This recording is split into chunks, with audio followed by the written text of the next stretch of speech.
been charged. These were spread out all across the country because this was a crime that people came to Washington to commit and then went back to their sort of home districts. So you had the FBI field offices across the country involved in these investigations, and each investigation involves a lot of different components. Remember, even when you're just showing up for an arrest, it involves a lot of people.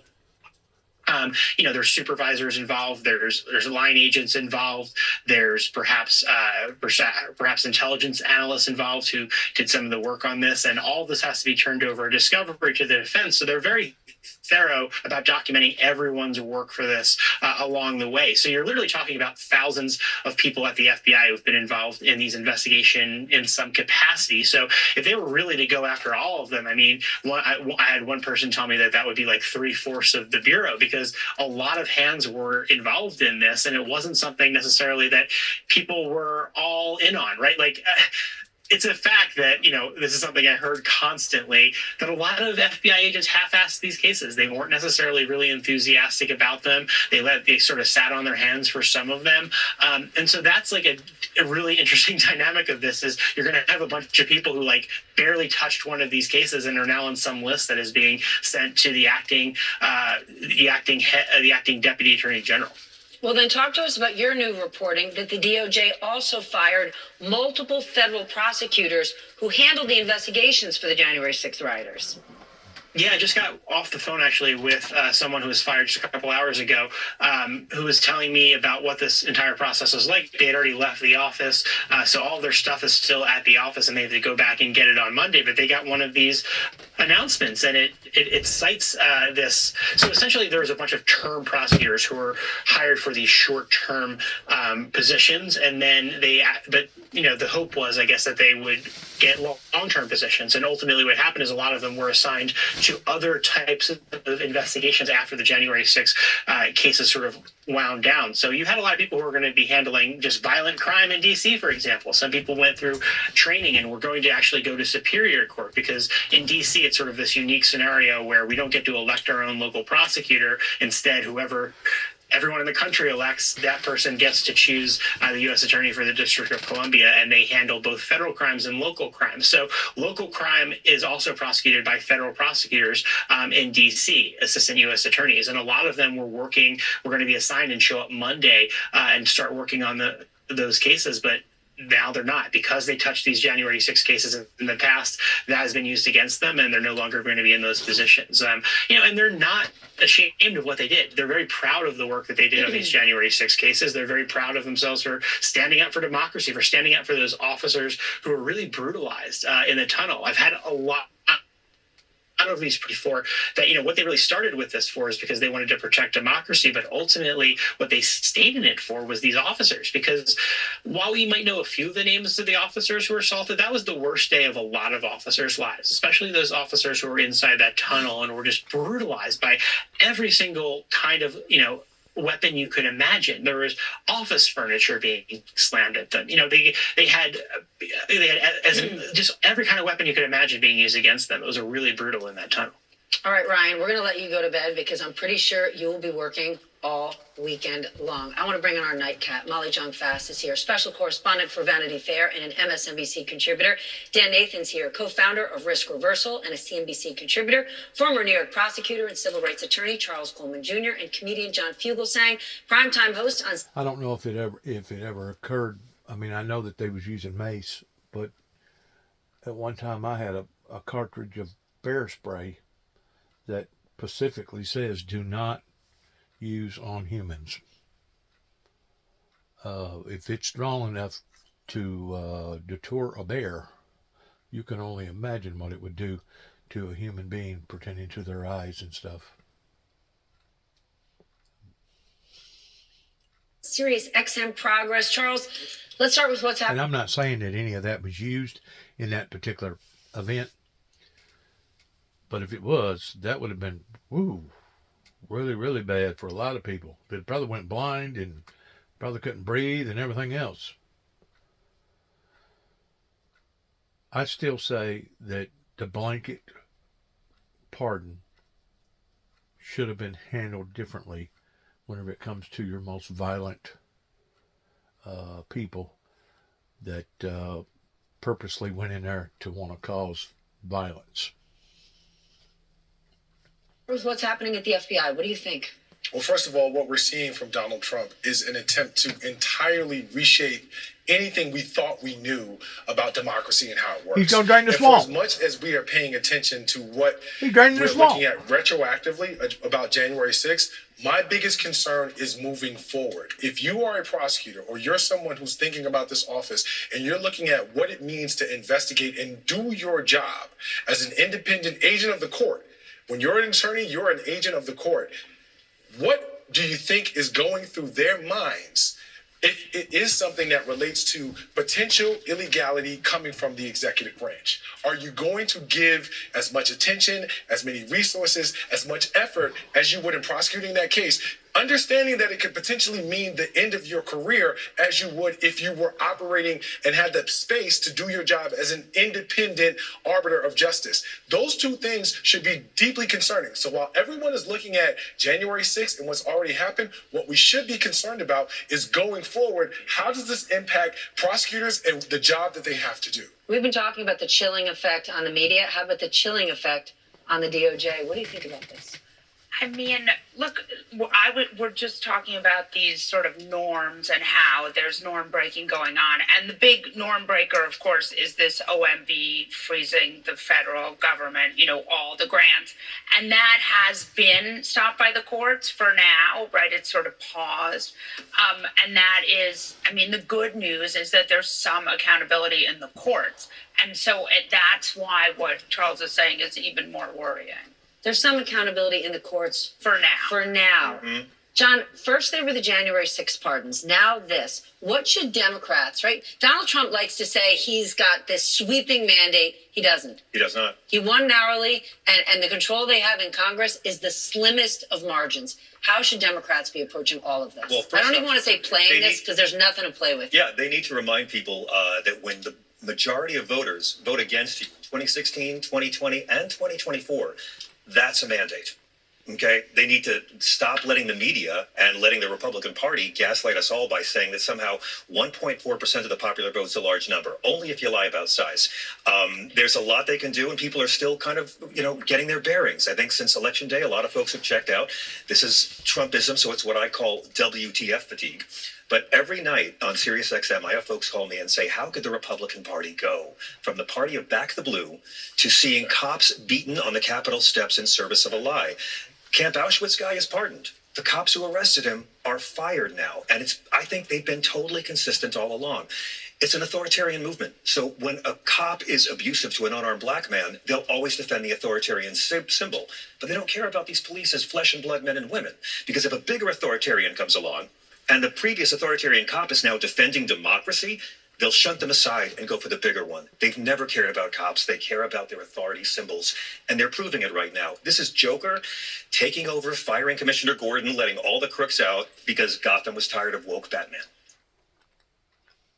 Who voted in November said And they're proving it right now. This is Joker taking over, firing Commissioner Gordon, letting all the crooks out because Gotham was tired of woke Batman. okay, all sorts of Care about cops. They care about their authority symbols, and they're proving it right now. This is Joker taking over, firing Commissioner Gordon, letting all the crooks out because Gotham was tired of woke Batman. Wow. Chew on that for a while.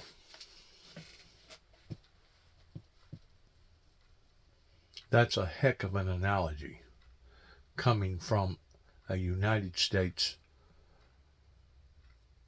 duly elected president. A statement from anybody saying that is profound. Whether that is true or not, I don't know. I'm just saying that is a profound statement that you're making about a duly elected United States president, comparing him to some Batman movie. Wow. sorts of people who voted in November said they voted on the economy. They voted because inflation was killing them. And tomorrow, the White House says they are going to implement tariffs on Mexico, Canada, and China.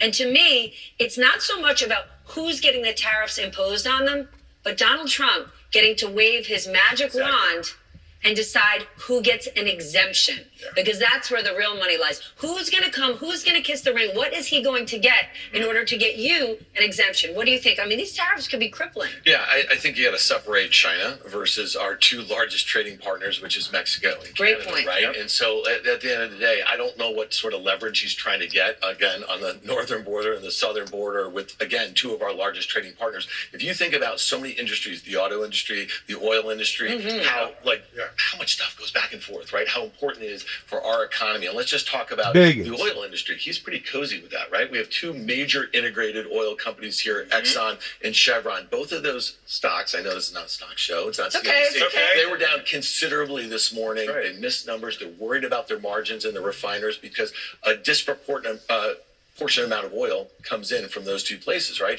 And if it costs a lot more to refine that oil, then it's going to cost a lot more at the pump here, but it's going to cost a lot more as this oil gets moved around the world. So China's kind of a different story though, right? Because we have some legitimate reasons there to kind of put these tariffs on them. There's a whole host of stuff that gets dumped on our economy, but also other economies there. So that's something we kind of figured was going to happen. But the fact that he just starts with Canada and Mexico with 25% tariffs, those are the things that I guess manufacturing here we have to be worried about, consumers have to be worried about. There's been a whole host of activity of ordering of goods and trying to get it in here before the tariffs. That's right. That actually could set up as a really bad situation Okay. if a lot of our folks end up with a lot more. But then what do you say to those who say Trump's a negotiator, right? His Commerce Secretary Howard Lutnick would say, this is how we play ball. Like, this is how, we use a little muscle. Well, if he's going to do that, he would give more time, right, to actually negotiate. So the fact of the matter is, tomorrow morning, February 1st, I mean, it just doesn't make a lot of sense. I mean, once these tariffs have been put in place, there's a whole host of uncertainty.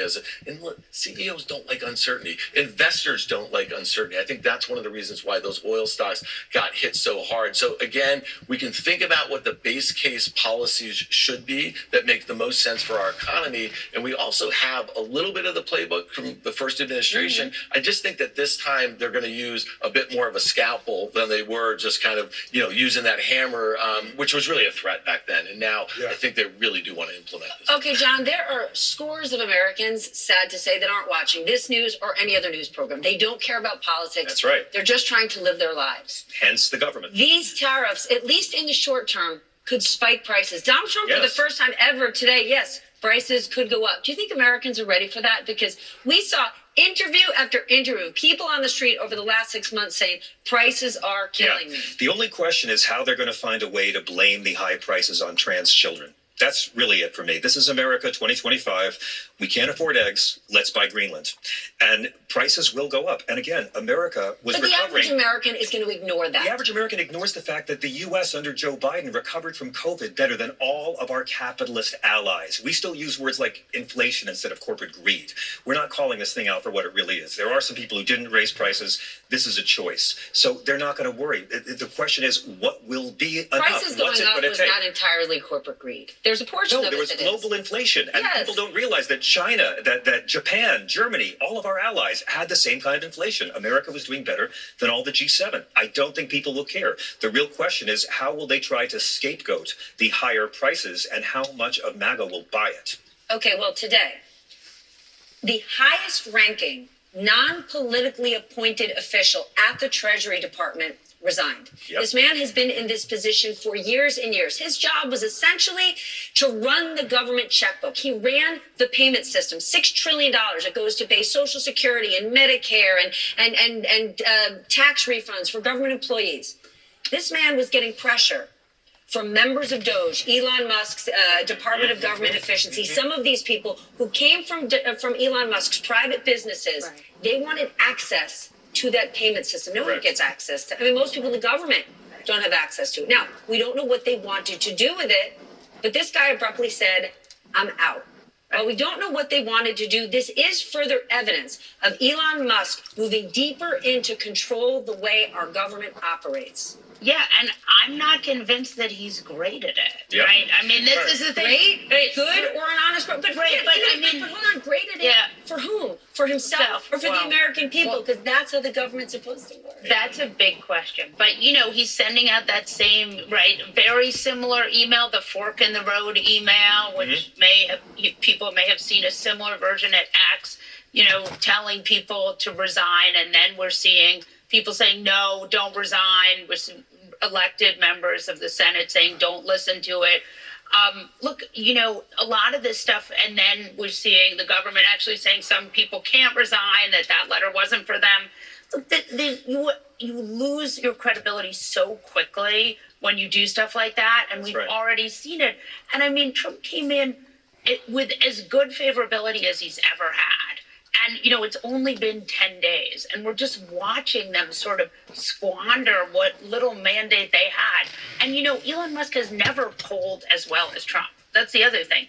And Trump has not polled so well, but Elon has polled less well. So here is this unelected billionaire who's not all that popular taking control of the federal government.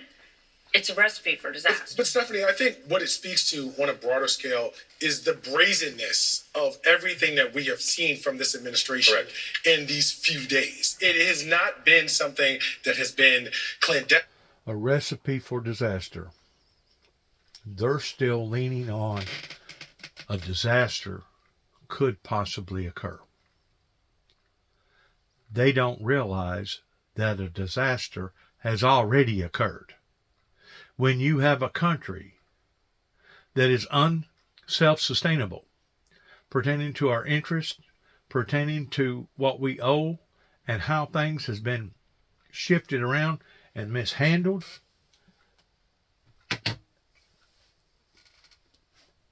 a recipe for disaster? I think what we have here, in actuality, is an administration that is trying to figure out its best leverages in preventing this disaster from even becoming more of a disaster.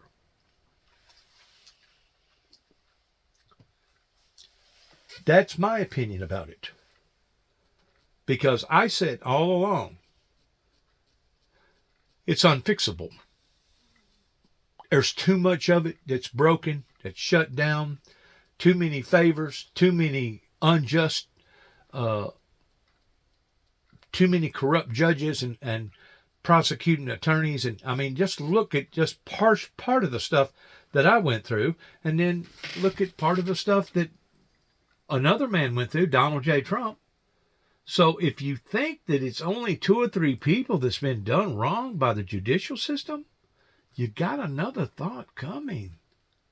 There is millions of people out there that have been targeted purposely by these evil demonic people that absolutely had reform nowhere in their vocabulary. The only thing that was in their vocabulary was punish, seek, and destroy.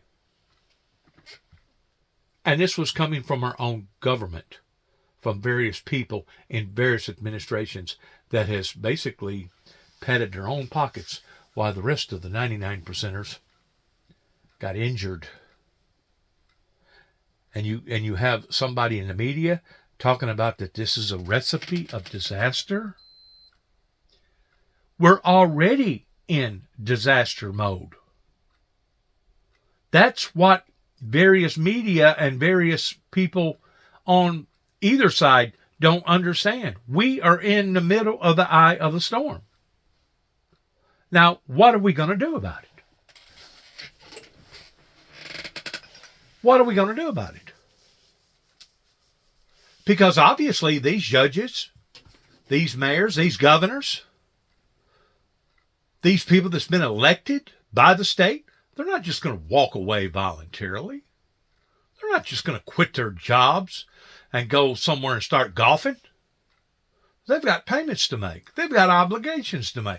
They've got big payments to make. They're paying for 2 or 3 homes, vacation homes. They're putting people in college. They own a big yacht somewhere. They're marketing, sharing with other things and doing other things. They're wheeling and dealing with all kinds of all kinds of investments. They're not just going to stop their lives and do the elegant thing.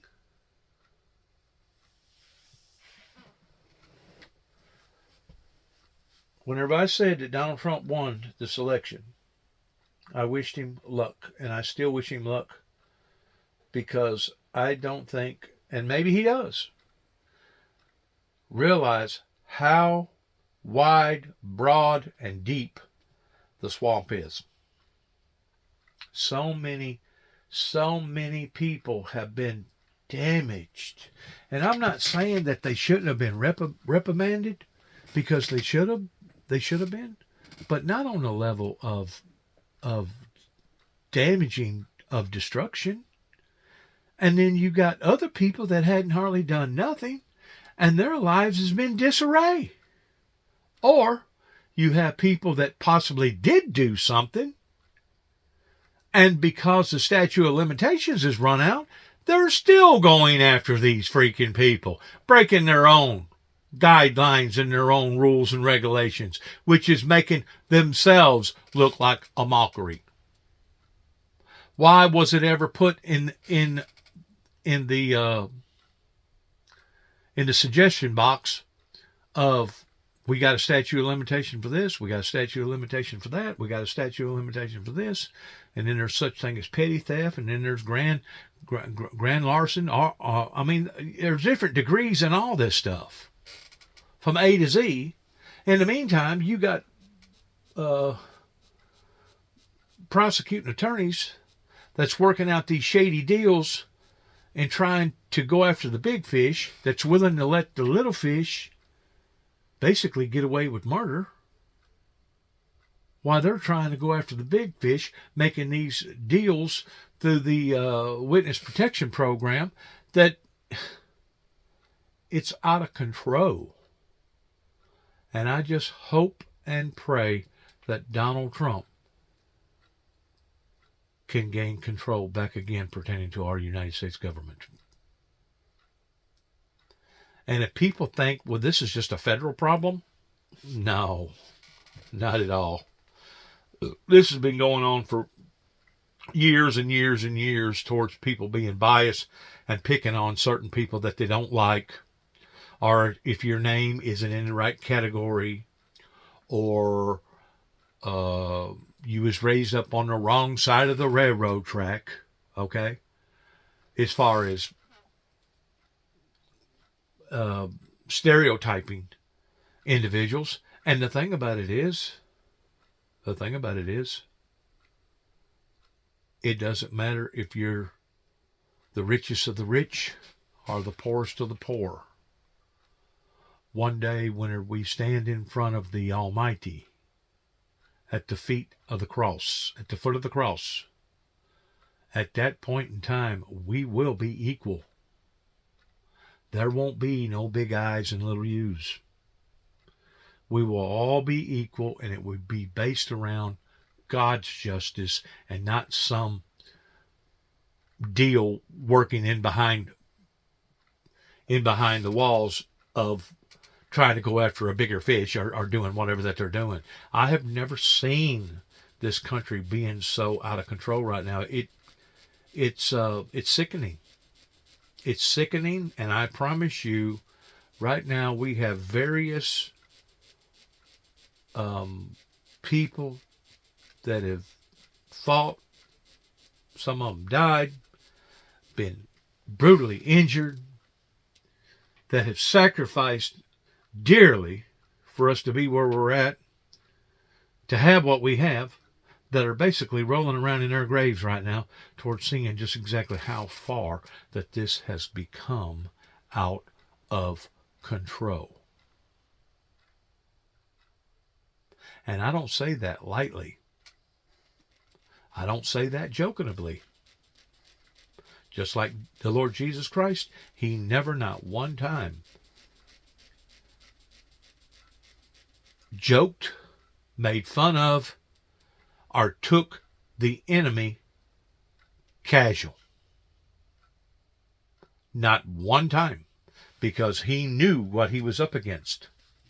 He knew that that demonic figure that had challenged the Holy Eternal Father in the Father's kingdom was nothing but a ravaged, demented entity that even Christ said was a liar and a murderer from the beginning. From the beginning.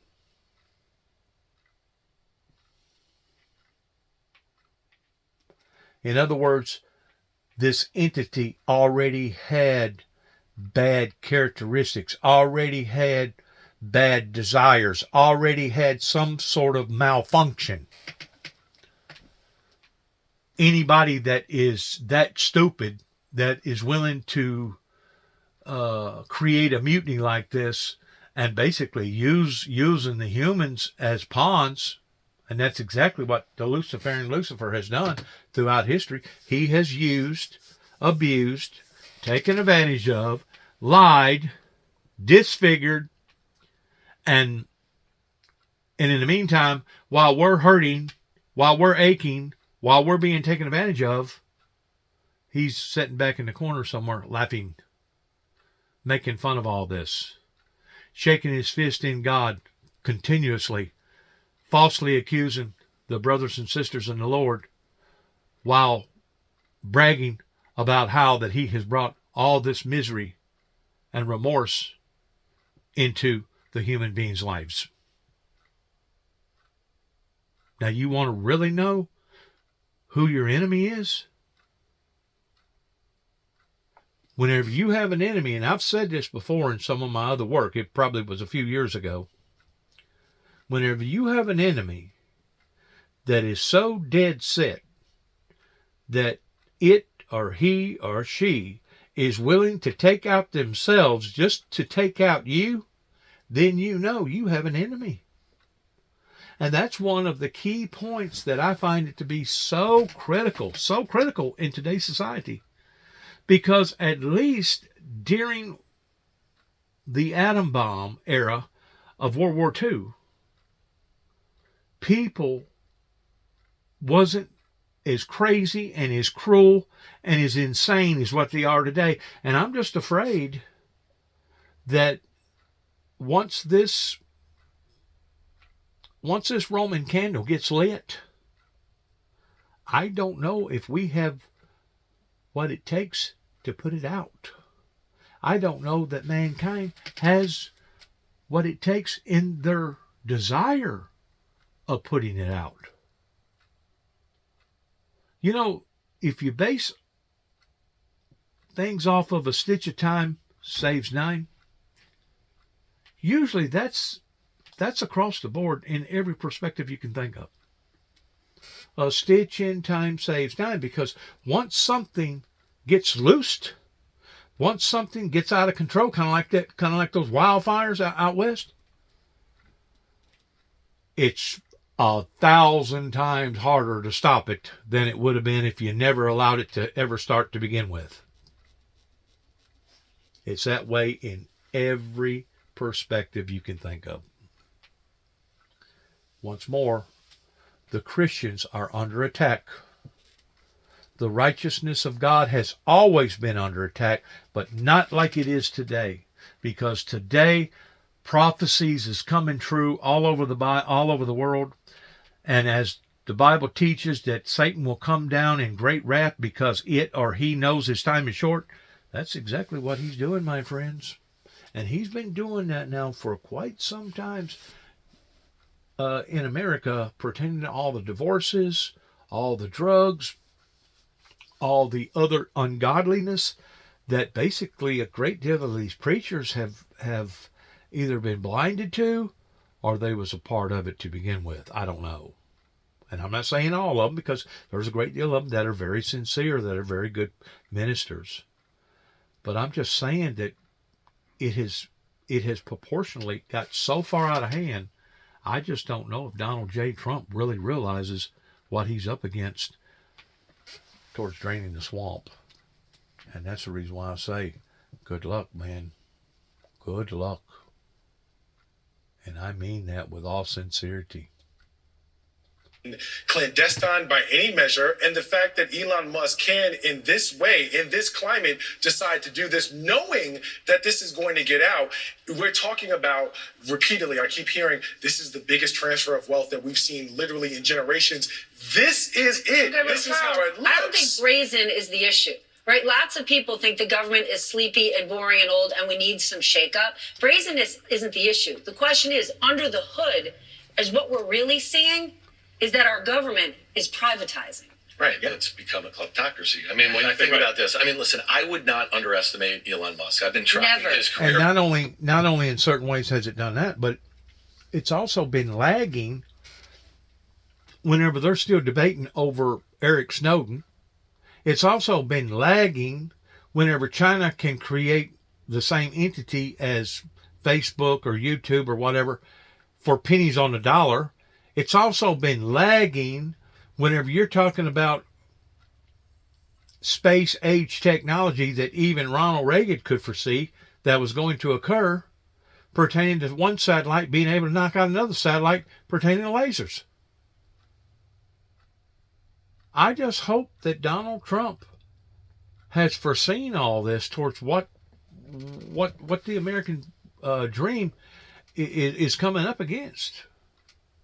Because it ain't going to look pretty in order to drain the swamp. There's going to be a great deal of people that's going to be, I'm going to be mild about it and say shortchanged. There's going to be a great deal of people because they have been so spoiled in America in so many different ways. There's going to be so many people that's going to think that they got the raw end of the deal and that they've been shortchanged. Basically the same scenario that President Putin put out, that his government had been cheated. And in thousands and millions of different ways, we have been. We've been cheated by this evil entity that now has snuck up on us. And my God, look what we're having to deal with. And the same thing has happened to other cultures and other generations. I mean, whenever China was facing the worst heroin problem in the world in the early 1900s, who would have ever thought that they would have had to have basically genocide their own people just to be able to gain control over putting out a statement that, hey, we're not tolerating this. If we catch you with this, it is a death sentence. Who would have thought? And of course, they've done that in a timing that it wasn't a whole lot of recording on that because we didn't have near the sophistication as we do today. That's kind of like the Spanish flu that broke out, I think, somewhere around 1916 or something like that. It was horrifying. I mean, it was absolutely horrifying.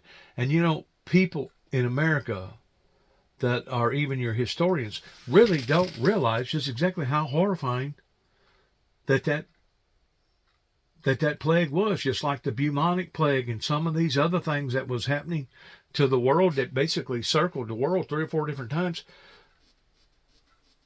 And it was so dramatic that you would have thought that people would have been writing books about it forever and a day. But instead, society acted just the opposite. Why? Because after it was all said and done with, they got to looking at their selfishnesses. They got to looking at their unappropriatenesses. They got to looking at their unprofessionalisms. They got to looking at their own personal behavior, and they were so ashamed in some of the things that they had been a part of, protecting. They didn't want it recorded. They didn't want it documented. They didn't want nobody to know nothing. Because it was a black eye up onto the human race.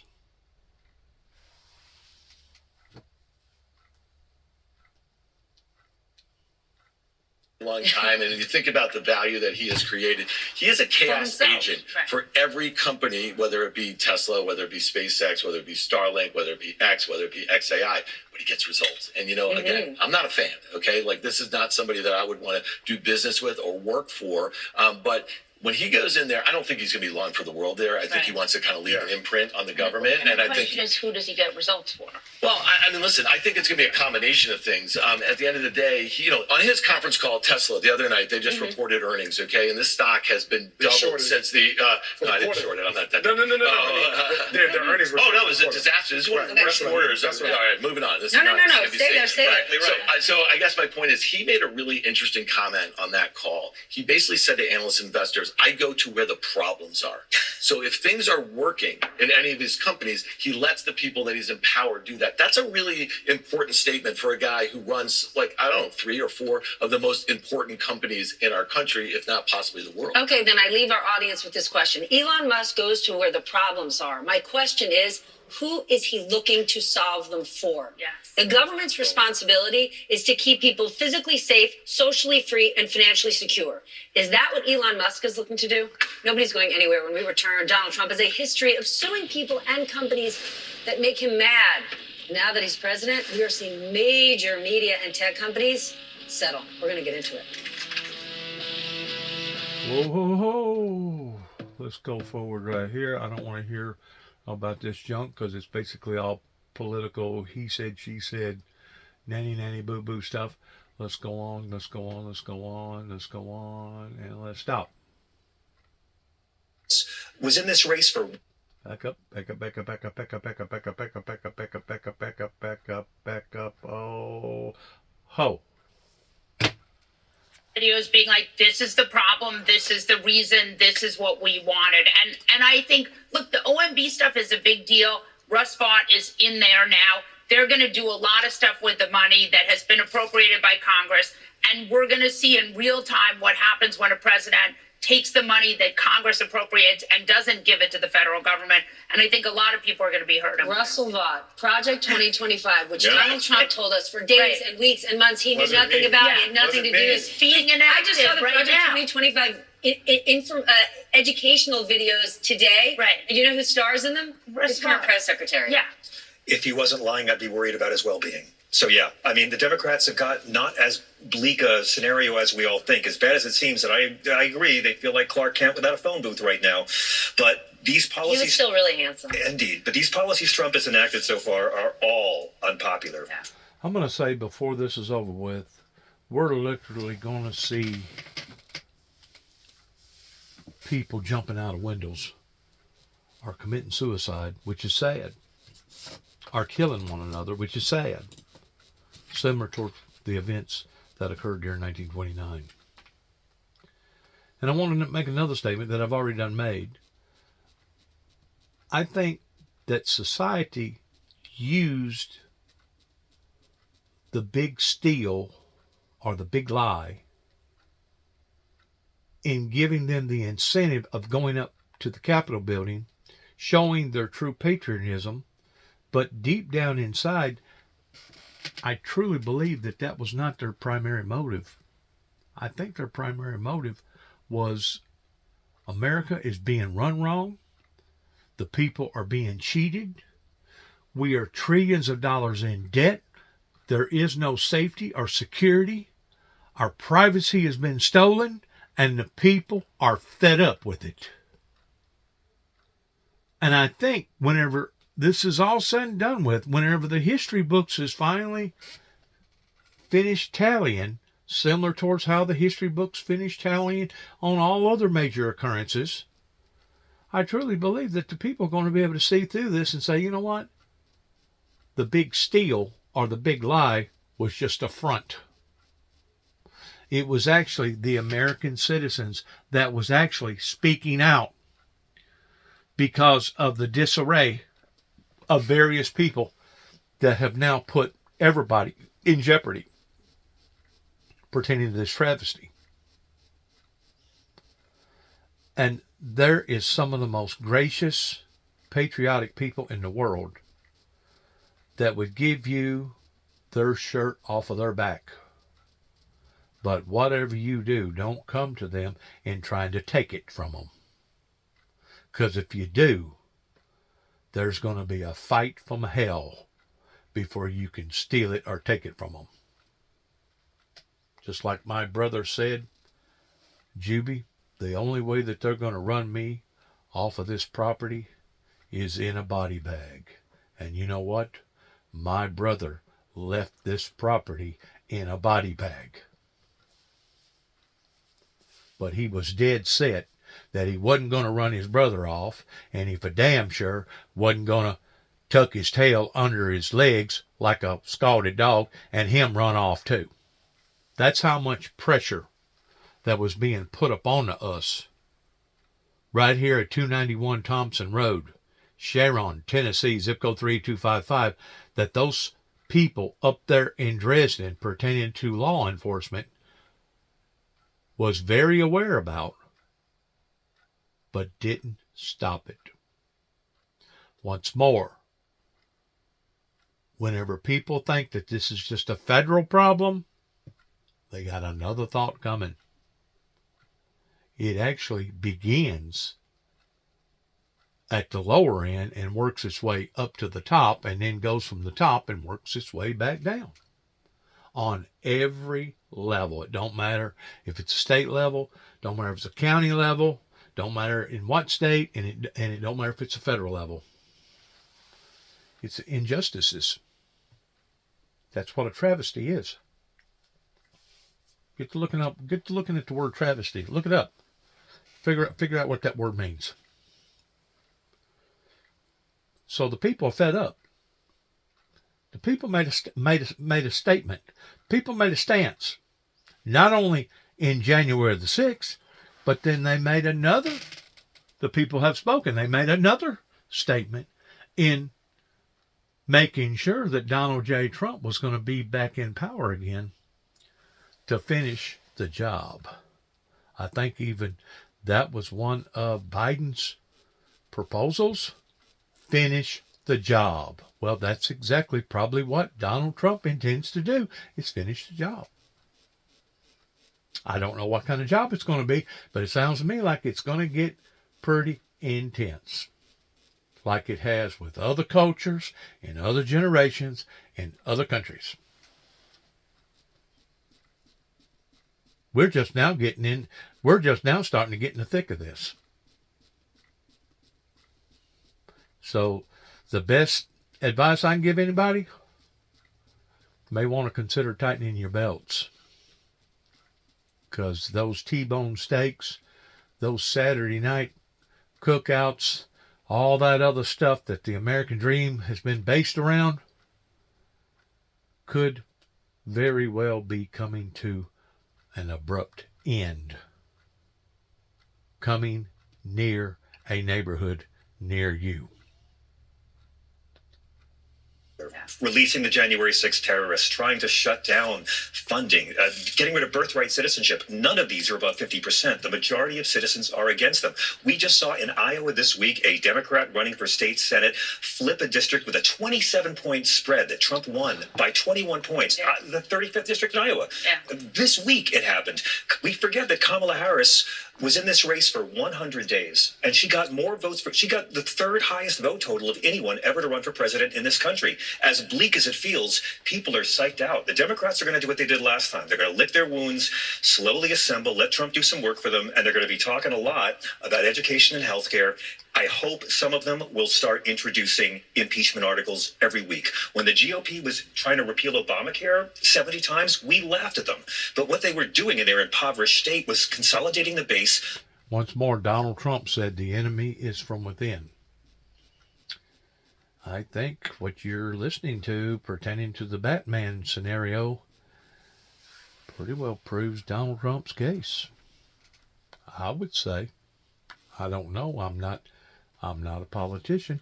I'm not the sharpest knife in the drawer, but it sounds to me like that Donald Trump has some very, very serious enemies. fundraising and getting their messaging across. It worked for them. I think Democrats should start having a different guy come out every week and introduce new articles of impeachment just to inspire people and show them that Listen. we're doing something and It ain't to inspire people, it's to spite him. That's coming from a core of evil. It's not to inspire people, it's to piss people off. Doing it for spite. Kind of like a child. They know they've done been told, done been warned, done been chastised several times. If you do that, this is the consequences, but they continue to keep doing it. That's called spite. That's what that guy just got through saying. I'm not no psychiatrist. I'm not the sharpest knife in the door, but I can figure out what is motivating him, and it's not being motivated by good. the record show for history. We are fighting against this. You could despise Donald Trump, but that dude is a skilled politician. But he's messy. Who is a master at messaging. He got smacked down this week. The bully got punched and backed down. I think Guess what? He's still sleeping at the White House. Oh, I know. I think that the messaging point is exactly where I was going in terms of Democrats and how they thread the needle. You have to understand that selling a vision to Americans about going back to where things were before Donald Trump is First of all, we're never going to go back to the way things were. Second of all, we're already in a disaster. Third of all, hopefully we got somebody in the White House that knows this, that is trying to prevent the damages from even being worser. You listen to people like this right here, and the next thing you know, they'll have you walking around with a picket sign, provoking that many more people, and the next thing you know, you're going to wind up on the short end of the stick with holding the bag, and the bag's going to be empty. And you're going to be like a bunch of birds with your mouth out saying, feed me, feed me, feed me, take care of me, and there won't be nobody to feed you. You know why? Because there's been too many people that has taken advantage of the system. Because of it, it's a broken system. You got people right here in the state of Tennessee, in Memphis, Tennessee, that's probably got 6 or 7 different generations that's been raised up on food stamps and welfare.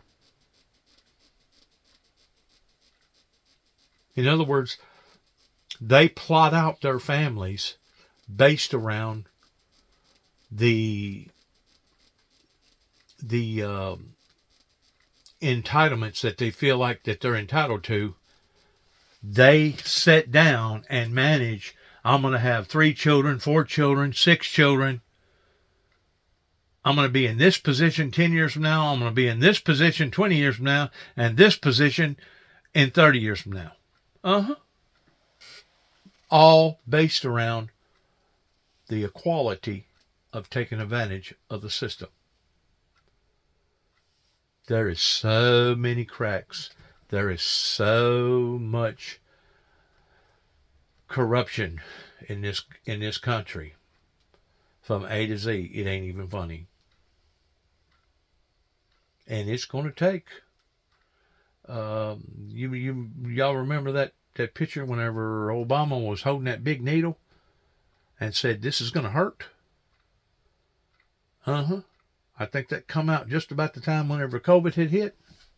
Him wearing this like a hospital doctor's surgery suit. This is going to hurt. Well, there's going to be a lot of people that's going to not just be offended verbally, but there's going to be a lot of people that's going to be offended to the deepest core within the next 3 years. And that's what it's going to take to root out the bad. That's what it's going to take to get America back on the straight and narrow. That's what it's going to take to get us out of the eye of the storm.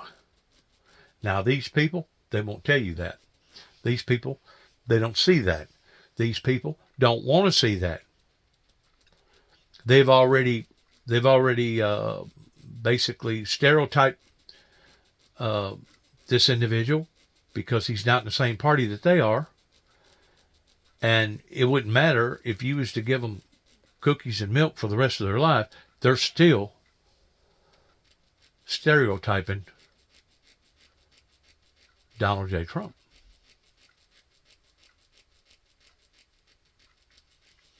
Is not an effective message Right. because there are too many voters and too many members of the electorate who feel like that wasn't working for me. So it's actually okay to say we do need to do something different, but we disagree strongly about what that difference is. And here's what our affirmative vision looks like. We're not just saying no Project 2025. We're saying that plus this is what we actually want to do. So you can't move forward without agreeing or at least acknowledging that perhaps what we thought was working before is not, but here's how we're going to actually fix it. We are in a disastrous mode.